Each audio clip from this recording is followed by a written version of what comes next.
Spider-Man sur grand écran ne pourra pas être a priori homosexuel.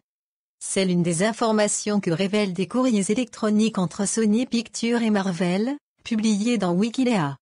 Le contrat entre les deux entreprises remonte à septembre 2011 et établit des règles strictes quant à l'adaptation cinématographique des aventures du héros araignée.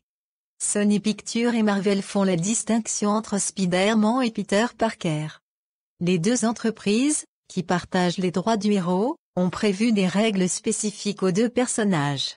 Elles envisagent la possibilité de porter à l'écran un Spider-Man qui ne serait donc pas, derrière le costume, le jeune Peter Parker.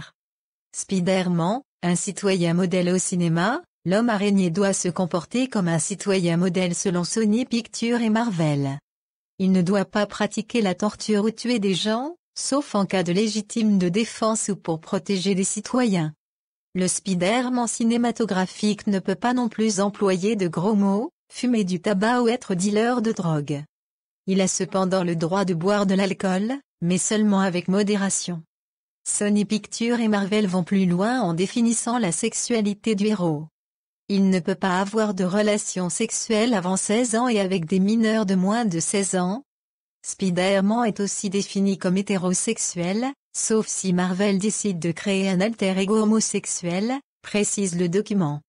Cela veut dire que Sony Pictures ne peut pas décider de créer un nouveau Spider-Man qui ne correspondrait pas à toutes ces caractéristiques présentes dans le contrat.